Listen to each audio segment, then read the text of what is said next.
Bonsoir et bienvenue à tous. Dans l'actualité de ce mardi, la mort d'une adolescente de 14 ans hier soir à Argenteuil, près de Paris. Elle aurait été battue puis jetée dans la Seine par deux jeunes du même âge qui ont été interpellés. Le point complet sur l'enquête dans un instant. Le confinement prolongé pour 3 week-ends supplémentaires à Dunkerque et dans une cinquantaine de villes voisines.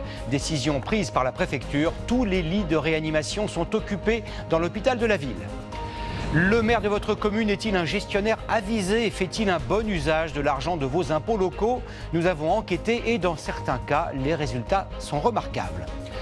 Dans ce journal également, un nouveau départ pour un enfant de 8 ans né avec une malformation. Il a bénéficié de la générosité d'une association qui lui a fourni un bras de super-héros réalisé avec une imprimante 3D. Nous avons rencontré un garçon très heureux. Enfin, nous irons assouvir notre envie d'évasion sur la magnifique île de Ré. Très peu de touristes en cette saison, mais on s'active dans les parcs à huîtres, les marais salants en dégustant, mais oui, de délicieuses algues pour l'apéritif.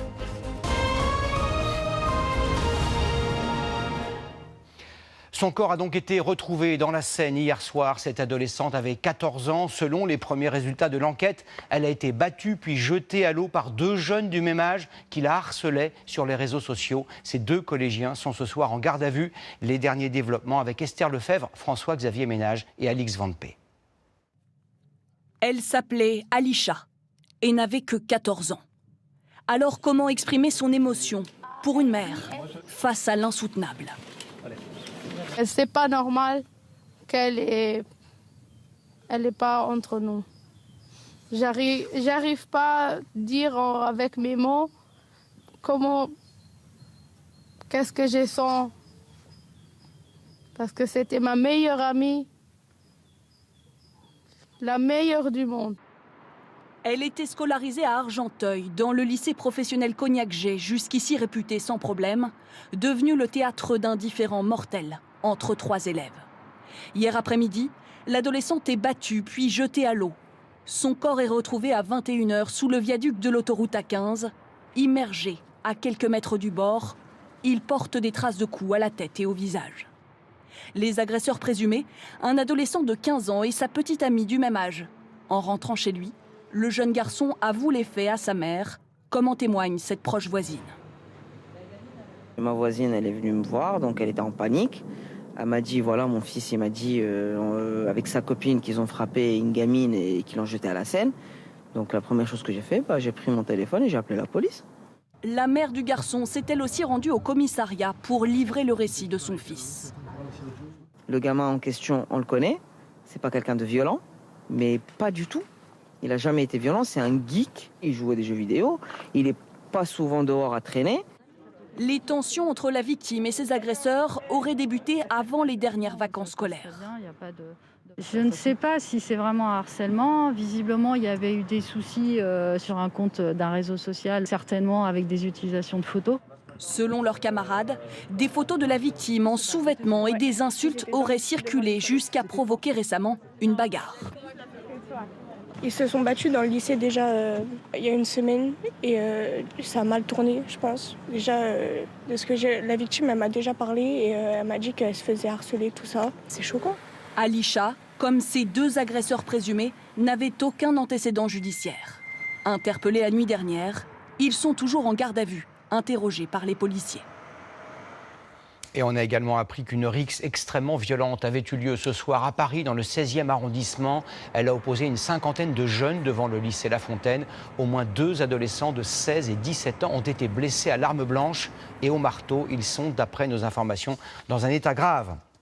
L'actualité de ce mardi, c'est aussi cette prolongation du confinement pour les 250 000 habitants de Dunkerque et de son agglomération. Ils vont devoir vivre confinés, donc 3 week-ends supplémentaires. Annonce faite cet après-midi par la préfecture du Nord qui estime que la situation sanitaire ne permet pas d'alléger cette mesure. Réaction sur place avec Cédric Peyot et Valentin Casanova. Fin d'après-midi, les habitants de Dunkerque et son agglomération viennent d'apprendre la nouvelle. Confinement prolongé le week-end. Ah oui, jusqu'au 28 mars, tous les week-ends. Oui, on va faire avec. Entrée en vigueur le 27 février, le confinement le week-end est étendu, 3 de plus jusqu'à fin mars. Pour beaucoup, c'est un peu le coup de grâce. Ça commence à faire beaucoup quand même. On a déjà eu deux périodes de confinement assez longues. Et ça nous prend la tête. J'ai 83 ans, moi je vous dis que ça me prend la tête, toujours toute seule. D'habitude, je sors en ville, je vais dans les magasins, mais du coup, comme je peux pas, je reste chez moi. En plus des habitants, les commerçants rencontrés se disent abasourdis. Dans cette boutique de vêtements, le samedi représente une grosse part du chiffre d'affaires. Ça nous sucre le samedi, c'est une perte de chiffre d'affaires de 30%. C'est des gens qui ne peuvent pas venir les autres jours de la semaine. Et je dirais même que ça a tendance à nous pénaliser aussi le restant de la semaine parce que ça plombe le moral des gens. Les commerces autorisés à ouvrir sont également très inquiets. C'est le cas chez cet opticien. Pourtant ouvert ces 2 derniers week-ends, il a vu la fréquentation s'effondrer. Forcément, il y a moins de trafic, moins de flux. De toute façon, dès qu'il y a une information, dès que les gens le savent, il y a un impact et tout de suite, il y a un recul de la fréquentation. Une décision qu'il fallait prendre, selon le préfet du Nord, pour continuer à faire baisser significativement le taux d'incidence, toujours très élevé, 785 cas pour 100 000 habitants. À l'hôpital de Dunkerque d'ailleurs, tous les lits de réanimation sont occupés. 3 week-ends supplémentaires de confinement donc pour tous les habitants du Dunkerquois. Ça concerne 250 000 personnes et plus d'une cinquantaine de communes jusqu'au 28 mars inclus. Si les autorités ont décidé de reconfiner dans le département du Nord, on vient de le voir à l'instant, c'est parce que les services de réanimation sont saturés. Selon les derniers chiffres rendus publics ce soir, 3 918 patients sont actuellement en réanimation en France, un chiffre qui n'a jamais été aussi élevé depuis le mois de novembre dernier. Mais nous étions alors tous confinés. Comment l'expliquer? Le nombre de lits et de soignants a-t-il augmenté, comme l'avait promis Emmanuel Macron? Le point avec Marine Brossard, Jean-Marie Bagayoko et Alix Ponsard. C'est une promesse récurrente des autorités, augmenter le nombre de lits. Alors y a-t-il réellement plus de places en réanimation? Il y en avait 5100 avant la pandémie, 7100 aujourd'hui. Une augmentation de 40% donc. Mais en réalité, la capacité s'adapte en fonction du besoin. Ainsi, lors de la première vague, le nombre de lits a doublé pour atteindre 10 000, rediminué à l'été pour réaugmenter lors de la seconde vague, et ainsi de suite jusqu'à aujourd'hui où il faut à nouveau augmenter progressivement. Grâce à des équipements mobiles qui permettent de transformer des lits classiques en lits de réanimation. Avec le matériel stocké dans ce local, cet hôpital a de quoi en créer 3. Là, il y a 4 ventilateurs et un dispositif d'oxygène au débit qui attendent. Le matériel en est prêt. Comme je vous dis, manque de personnel pour les faire tourner. Alors combien de soignants sont formés à la réanimation? Sont-ils assez nombreux? Dans cet hôpital, c'est clair, il manque des bras. On est un peu sous tension parce qu'on a perdu des effectifs, des gens qui en ont eu marre, des gens qui étaient épuisés, je pense, psychologiquement et physiquement, qui sont partis, qui nous ont quittés. Il faut au moins 1 an pour devenir soignant réanimateur. Alors en attendant, chaque hôpital forme environ 10% de son personnel en accéléré. Mais il faudrait doubler ce chiffre, selon ce chef de service. Pour créer un lit de réanimation, il faut 5 infirmières. Ce qu'il faut, c'est former des gens qui soient capables de passer d'un secteur à un autre. Alors aujourd'hui, les services de réanimation sont-ils en tension? Oui. Ce soir, par exemple, la barre des 1000 patients Covid en réanimation a été franchie en Île-de-France. Une tension qui s'intensifie plus ou moins en fonction des régions. Mais au total, en France, 85% des lits de réanimation sont occupés aujourd'hui. En attendant la réouverture des restaurants à une date que personne ne connaît, des restaurateurs ont trouvé des solutions concrètes pour pouvoir accueillir à nouveau des clients en toute sécurité le jour venu. À Colmar, un établissement étoilé expérimente depuis quelques jours un système de restaurant zéro Covid. En quoi cela consiste-t-il? Philippe Vogel et Joseph Pasquier ont pris place dans la salle à manger. Le temps d'un repas, ils vont jouer les faux clients pour une expérimentation unique en son genre.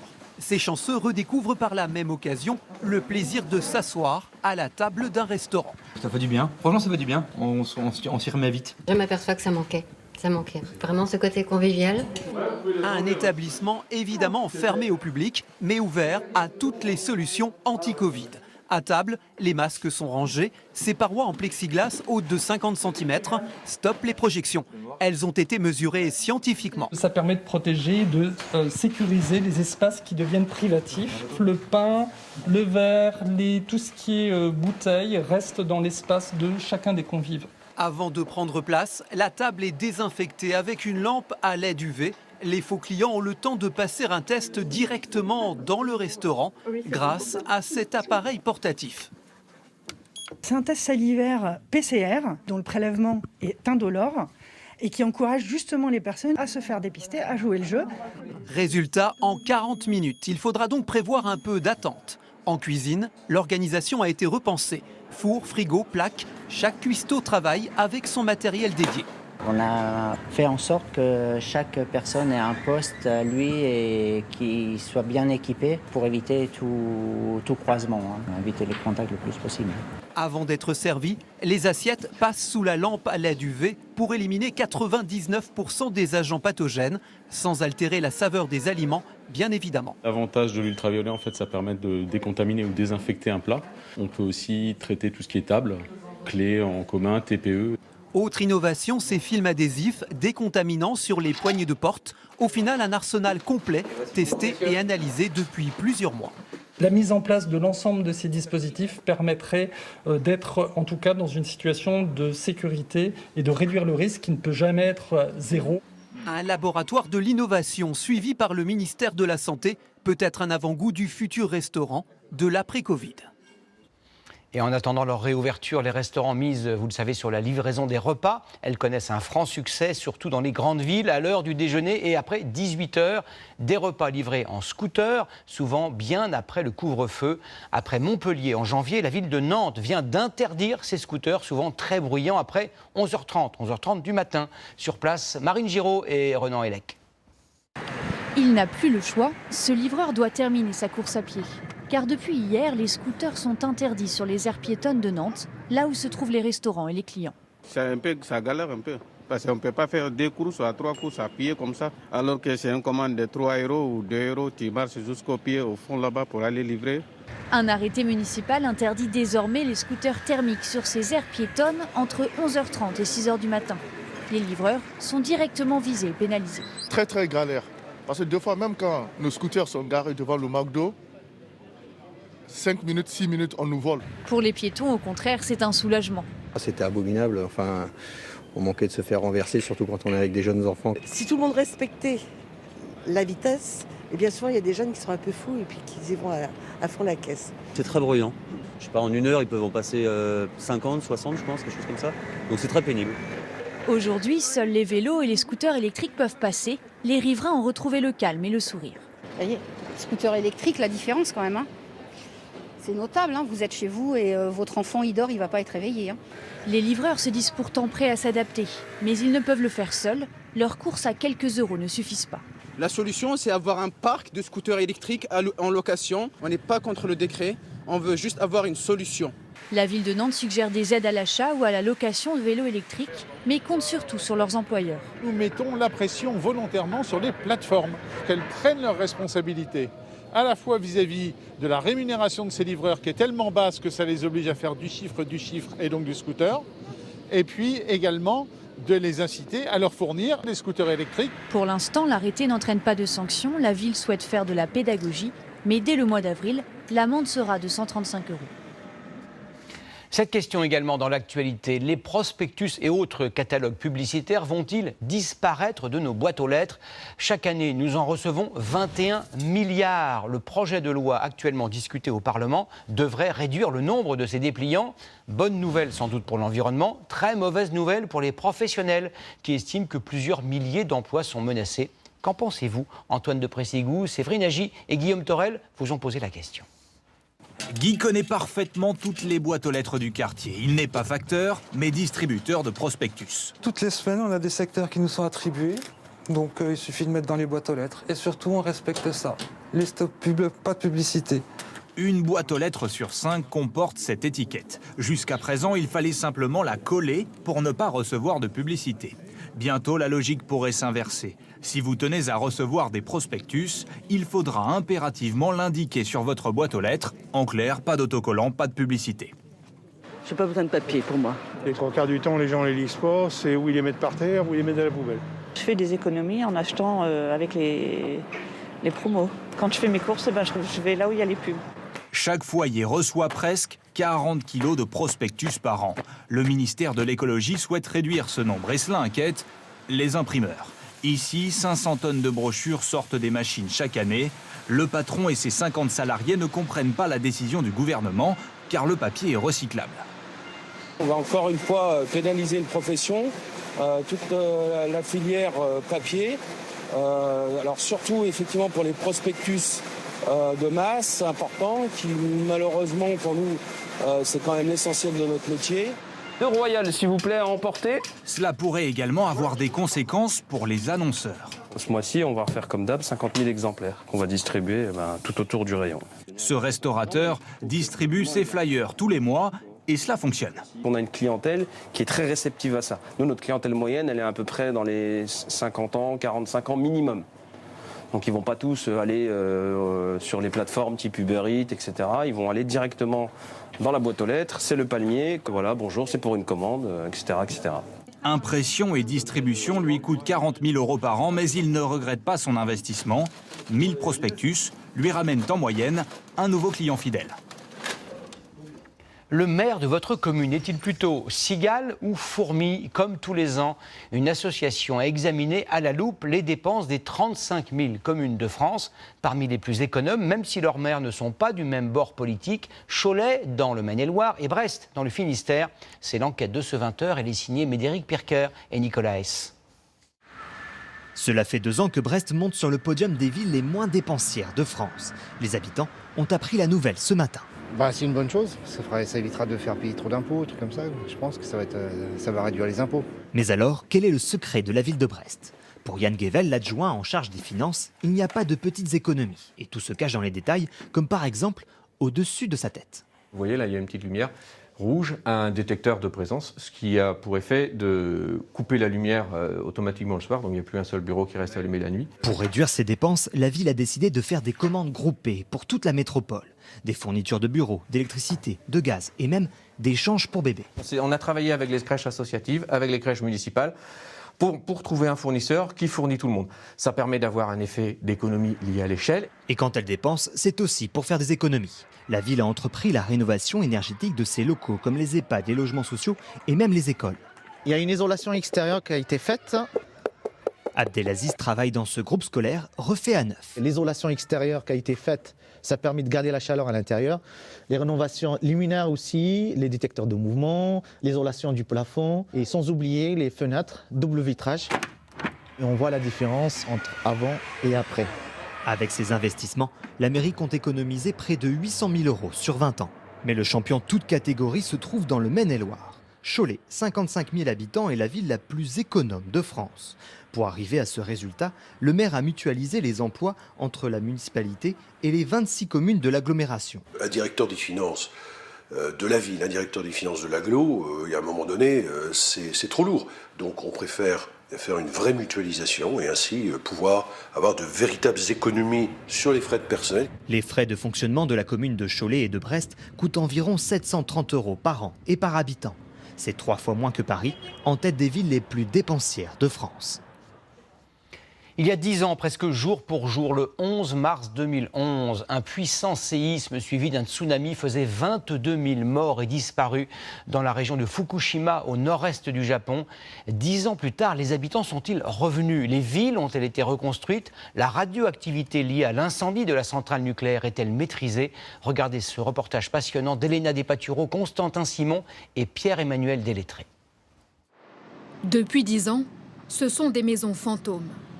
En 2011, les 7000 habitants de Futaba avaient dû évacuer la ville après la catastrophe nucléaire.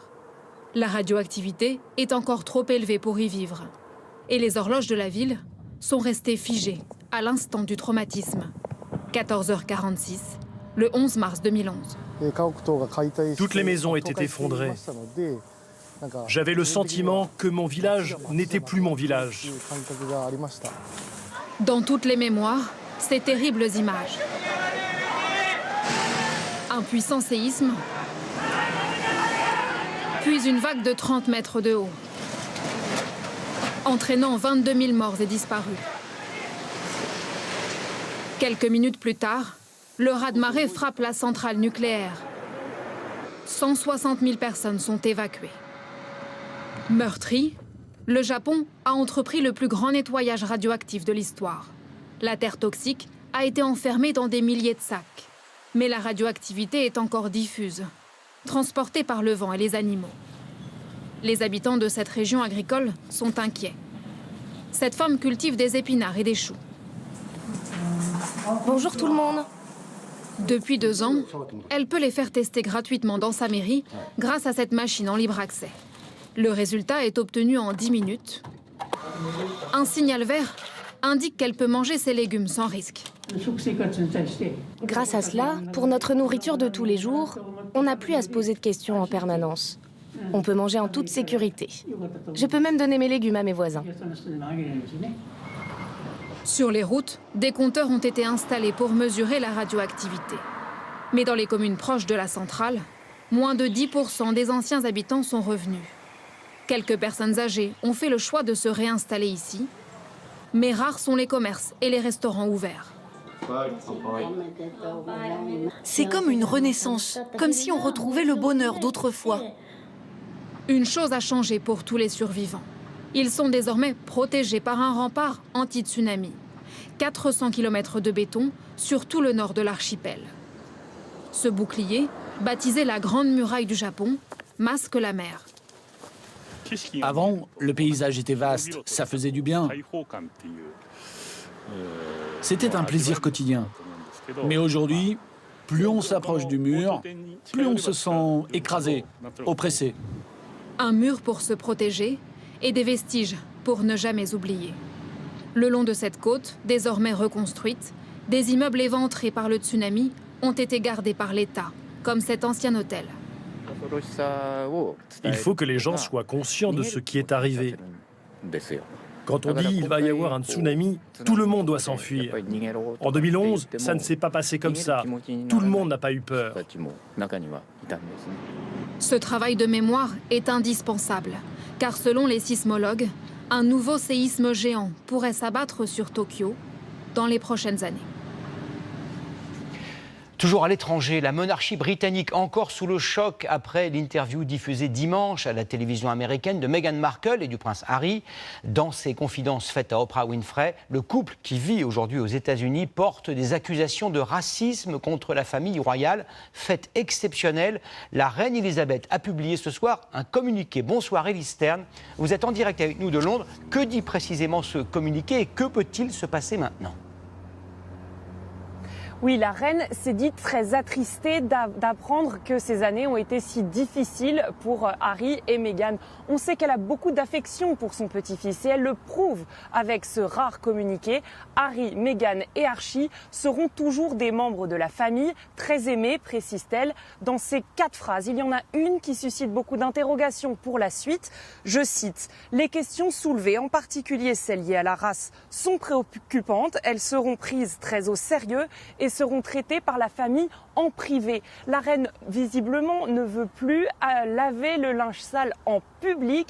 Une position qui sera peut-être difficile à tenir car ici, beaucoup veulent en savoir plus sur ces accusations de racisme graves qui visent la monarchie. Merci beaucoup Élise, en direct juste devant le palais de Buckingham. Revenons en France avec une formidable illustration de solidarité et d'altruisme. C'est l'histoire d'un garçon de 8 ans, Maximilien, né avec une malformation. Sa vie vient de changer grâce à une association qui lui a confectionné un bras digne d'Iron Man grâce à une imprimante 3D. Anouchka Fliller et Didier Laborde sont allés à la rencontre de ce nouveau super-héros dans le Var. Tu touches là ? Ce n'est pas le dernier jouet à la mode qui fait la fierté de Maximilien à la sortie de l'école, mais bien sa nouvelle prothèse. Comment ça marche ? J'ai juste pris le bras et voilà. De retour chez lui, Je peux la remettre dans le salon. cette petite prothèse permet à Maximilien de porter des objets légers, Hop là. mais c'est aussi l'esthétique façon super-héros qui lui plaît. Je la trouve très belle et aussi parce qu'elle a le signe de Flash et après parce qu'elle a mon prénom. Et j'aime bien les couleurs. Né avec une malformation à l'avant-bras, le petit garçon de 8 ans n'a jamais porté de prothèse par choix, mais il a craqué quand il a découvert ces modèles sur Internet. J'ai vu un petit qui avait la même main que moi. Je voulais voir qu'est-ce que c'était. Après, j'ai vu qu'il avait gagné une main comme ça. La vidéo montre le travail d'une association qui met en relation des familles et des bénévoles qui fabriquent des prothèses. Teddy Salas a fait celle de Maximilien dans son garage avec une imprimante 3D et un peu de bricolage. C'est des fils de pêche et pour permettre aux doigts de revenir, c'est des élastiques d'appareil dentaire. L'association a fourni les plans de fabrication, le fonctionnaire de 32 ans, son imprimante, la matière première et des heures pour adapter les mesures, les couleurs, le design, le tout très modestement. Il y a 40 à 45 heures d'impression, je crois, mais c'est l'imprimante qui fait tout. Quand moi j'ai remis le bras à Maximilien, c'était son sourire, il était content. On a le sentiment de donner du bonheur et c'est tout. Teddy et la famille de Maximilien travaillent maintenant sur un nouvel outil pour faire plus facilement du vélo. Le petit garçon espère aller aussi vite que Flash Gordon. Avec un peu d'imagination et beaucoup de solidarité, pourquoi pas? Avec le beurre salé, le Queen Amman, c'est l'un des symboles gustatifs de la Bretagne. Le blé noir, ingrédient indispensable des galettes de sarrasin. La logique voudrait que cette céréale soit cultivée en grande partie dans des champs bretons, comme ce fut le cas pendant des décennies. Mais la mondialisation est passée par là. Pour tourner leur reportage, Médéric Pirker, Bruno Bois-Robert et Pierre-François Valtras ont dû apprendre des rudiments de chinois. C'est le mets emblématique de Bretagne et son ingrédient principal n'est autre que la farine de blé noir. Dans ce supermarché, il existe plusieurs références. Et pour les consommateurs, il n'y a aucun doute sur l'origine. J'en prends qui vient du coin, qui vient de Bretagne, oui, bien sûr. Oui. Ça me paraît évident, quoi. Ça me paraît naturel en tout cas. Nous avons demandé à ce client de regarder tous les paquets. Si les origines bretonnes sont bien mises en avant pour certaines marques, pour d'autres, en revanche... Elle est bio déjà. Mais effectivement, on ne sait pas d'où elle vient. Sans doute parce que 80% du blé noir consommé en France est importé, d'Extrême-Orient principalement. C'est pas la peine d'aller faire des kilomètres au blé noir alors qu'on peut en cultiver en Bretagne tant qu'on veut. Un avis que ne partage pas forcément Muriel. Elle vient de terminer une formation de crêpière à Brest et selon elle, la nationalité du produit n'a pas d'importance. C'est des très bons produits, c'est des produits, on va dire, c'est le produit de base. Après, il faut qu'il soit très bien travaillé. Or, on a le savoir-faire ici. Et de toute façon, on n'aurait pas la quantité suffisante, pour l'instant en tout cas, pour subvenir à la demande de blé noir, que ce soit ici en Bretagne par rapport aux crêpes ou même en France. Et pour cause, les Bretons et les touristes consomment 11 000 tonnes de blé noir par an, quand la production, elle, n'atteint pas 4 000 tonnes. D'où le recours massif à une matière première étrangère. Ça, c'est du blé noir breton. Il est plus gris et par contre, il donne une farine qui est plus typée, qui sera plus noire, qui aura plus de goût aussi. Ce minotier finistérien est en train d'achever sa conversion vers une production 100% locale, car les goûts et les modes changent. À la texture chinoise fine et claire, les consommateurs préfèrent aujourd'hui de plus en plus la rusticité du blé noir armoricain. Comptez 500 € la tonne de sarrasin importé, contre 700 pour celui de Bretagne, avec l'indication géographique protégée. Un label qui réunit 400 producteurs sur les 5 départements bretons. Gilbert est l'un d'entre eux. C'est facile comme culture, quoi. Il n'y a pas de traitement, il n'y a pas plus de suivi que ça. L'engrais, il n'y en a pas. Donc c'est relativement sain pour les sols aussi, quoi. Mais cette céréale n'a pas toujours connu une forte demande. Dans les années 80, les agriculteurs ont presque abandonné sa production, faute de rentabilité. C'est tout le contraire aujourd'hui. 3000 hectares sont désormais semés chaque année. Je vous emmène à présent sous le soleil d'Italie, où même l'hiver a un goût d'été grâce aux agrumes que l'on y cultive. Leur goût unique, leur couleur les ont rendus célèbres dans le monde entier. Des fruits à la chair sucrée et parfumée dont la récolte se déroule en ce moment même en Sicile, là où se trouvent les plus grandes plantations du pays. Reportage de Natassia Haftman et Lorenza Pensa. Au pied de l'Etna, le géant sicilien, une drôle de musique résonne. C'est le son de la récolte de l'orange sanguine typique de l'île italienne. Elle rythme les matins ensoleillés de la fratrie di Giorgio. Il fait encore frais, moins de 10 degrés. La cueillette doit se faire rapidement, car la température monte vite. La terre volcanique rend l'orange plus tendre, et c'est ce qui permet d'avoir ces pigments qui se forment, qu'on n'a pas dans d'autres zones. Elle se pigmente aussi à l'intérieur grâce à l'amplitude thermique. Les températures varient beaucoup ici entre la journée et la nuit. C'est pour ça que la tarocco est récoltée en hiver, entre janvier et mars. Alors, on en est où de la récolte? On a une trentaine de caisses environ. D'accord. Sucrée, sans pépins, chargée en vitamine C, Le monde entier en raffole. Les Siciliens les premiers. Ça sent la Sicile, la terre. Ce sont les saveurs de notre terre. Impossible de l'expliquer sans goûter. Vas-y, mange-en une et tu comprendras. L'île italienne a plus d'une agrume dans son sac. Elle abrite aussi 90% des cultures de citron de tout le pays. Sa récolte est plus acrobatique que l'orange. Il faut bien la positionner pour ne pas tomber. Tu dois la mettre sur une branche stable. Des citrons bio, cueillis à la main. 30 kilos par jour pour chaque saisonnier. C'est Francesco, le responsable commercial, qui nous vante les vertus de son fruit. Tu bois un verre tous les matins pour te lever du bon pied. Ah, c'est ça votre remède sicilien? Et oui, c'est ça. Une source d'énergie pour toute la journée. Un citron italien sur 3 vient de cette zone de Syracuse. Il faut ensuite les traiter. Pour cette opération, direction l'entreprise familiale de Francesco. Ciao Miguel. E allora? Niente, siamo qua insomma. Ici, tout est automatisé. Taille, couleur, même la quantité de jus est analysée. L'ordinateur trie 90 fruits à la seconde. Ici, c'est un genre de spa pour les citrons. Là-bas, ils sont lavés, brossés, séchés grâce à des éponges, mais aussi grâce à une ventilation. Un peu de gin tonic, avant d'être collés serrés dans leur cagette. Cette société est la plus grosse exportatrice de Sicile. 10 000 tonnes chaque année que l'on retrouve partout en Europe. Après, tu changeras pour mettre le calibre standard, d'accord? Ça, c'est une boîte pour un client français. Dans 2 jours, vous la trouverez dans votre supermarché. Des produits 100% locaux, entre terre et mer.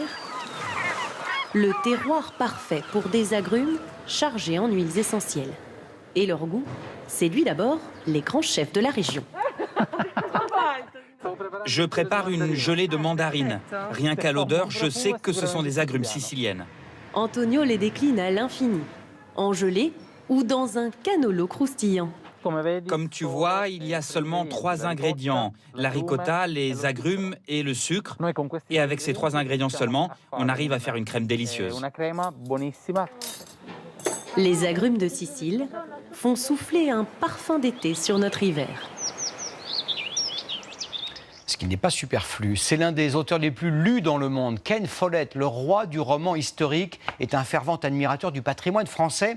L'écrivain gallois vient de reverser l'intégralité des droits d'auteur de son œuvre, Notre-Dame, publiée après l'incendie d'avril 2019. Une somme qui financera en partie la restauration d'une autre cathédrale, un peu moins connue, à Dol de Bretagne, en Ille-et-Vilaine. Reportage Hortense Villatte et Manon Monnier.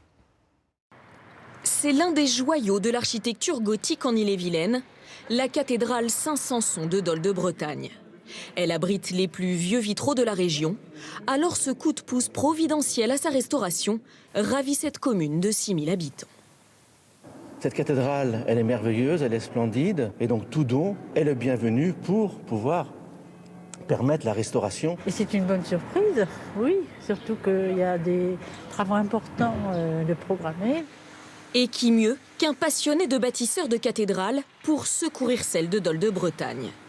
En faisant don de 148 000 €, la totalité des droits d'auteur de son livre Notre-Dame, écrit après l'incendie de l'édifice parisien, Ken Follett, écrivain gallois, a souhaité honorer le patrimoine religieux français dans lequel il a souvent puisé son inspiration. Pourquoi est-elle aussi spéciale, cette cathédrale de Dol? Elle est belle, mais aussi, elle n'est pas très loin de chez moi. Je suis un Gallois qui aime beaucoup la France. C'était les cathédrales qui ont inspiré Les Piliers de la Terre, qui est mon roman le plus lu. Un don fait via la Fondation du patrimoine qui finance avec la région et la commune la restauration de cette cathédrale. Montant total estimé 2 400 000 € pour des travaux colossaux. On a la partie toiture et charpente. On a les balustrades à revoir, l'escalier avec la pointe du pignon. C'est 2 pinacles. On voit bien par rapport à l'herbe qui pousse dans les jointements qu'il y a des infiltrations d'eau. Ken Follett n'a jamais visité la cathédrale, un oubli qu'il souhaite réparer. Évidemment, je vais regarder comment comment on dépense mon argent.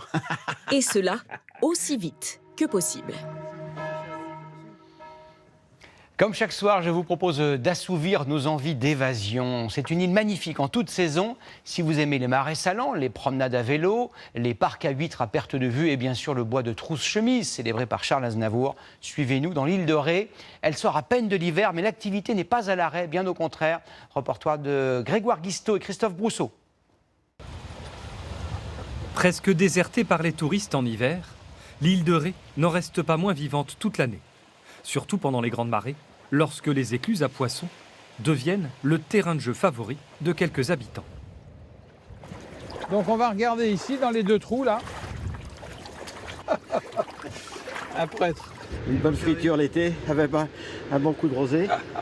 Ça peut être du bar, ça peut être du mulet, mais en hiver c'est quand même plus restreint comme choix. Ces longs murs en pierre furent construits il y a plus de 1200 ans. Des 140 écluses que comptait l'île de Ré, il n'en reste plus qu'une quinzaine aujourd'hui. Et l'hiver, le travail d'entretien ne manque pas. Tiens. Vous avez des lames comme il y a eu là ces derniers temps où la mer était mauvaise. Il y a 4 ou 5 pierres qui s'en vont. Si on ne répare pas tout de suite, à ce moment-là, ça peut faire une brèche de 1 mètre. Si on ne répare pas à la marée suivante, c'est 3 mètres, 4 mètres, 5 mètres et ça peut être la ruine de l'écluse. Les huîtres viendront ensuite se fixer sur les cailloux pour servir de ciment naturel. Ce mollusque, dont les Français raffolent, est avec le tourisme l'un des moteurs économiques de l'île. Donc c'est des laveurs à l'eau de mer, ça fait des bonnes douches. Grâce aux huîtres, Tony et Brigitte Berthelot ont pu rester vivre ici. Ces Rétais sont ostréiculteurs à Ars-en-Ré depuis près de 35 ans. 42. Et fractaillon trempé chez d'autres parce que j'ai tout vendu. Moi, c'était le métier que je voulais faire. Revenir faire mes études et revenir faire l'ostréiculture sur l'île de Ré. Vivre à l'année ici, c'est... Vivre à l'année, ça se fait. Hein. Il n'y a aucun souci. Bien sûr, c'est plus difficile en hiver par rapport à l'été où on a énormément de monde, on ne se voit plus entre nous. Mais l'hiver est bien aussi. Bon, on a l'avantage que les huîtres, elles mangent toutes seules. On ne les nourrit pas une par une. Heureusement. Mais c'est un travail 24 heures sur 24. Voilà. 7 jours sur 7.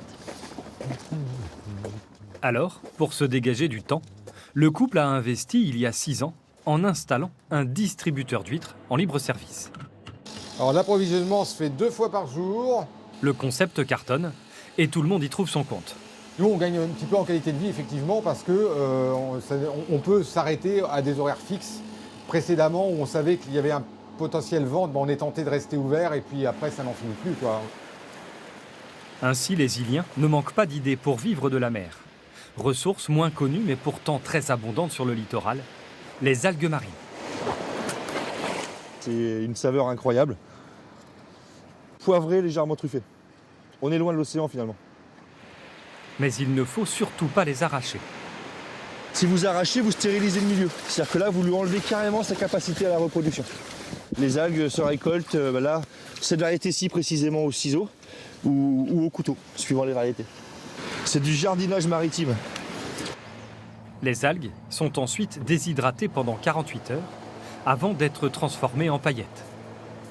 Ici, on a de l'algue brune, un Ascophyllum nodossum, qui va être utilisé en alimentation un petit peu, mais surtout en cosmétique. Et les possibilités sont multiples. Chacune a ses propriétés. Tout ce qui est laitue, tout ce qui est aonori, c'est-à-dire le persil de mer, on est dans quelque chose de très très vitaminé. Donc ça marche aussi bien en sucré qu'en salé. D'ailleurs, faites une tarte au citron à la laitue de mer, vous allez être subjugué.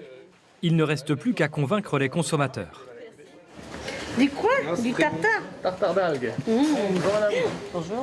C'est super pour l'apéro. C'est très bon, très très bon. Enfin, le petit tartare là, avec l'ail et tout, c'est... Comme ça, en apéritif, c'est vrai que c'est bon. Et même à mettre dans les salades, oui. Autre signe du dynamisme économique de l'île, l'activité continue autour du petit port de Saint-Martin-en-Ré. Ici, les plaisanciers accostent toute l'année. Bonjour Marcel.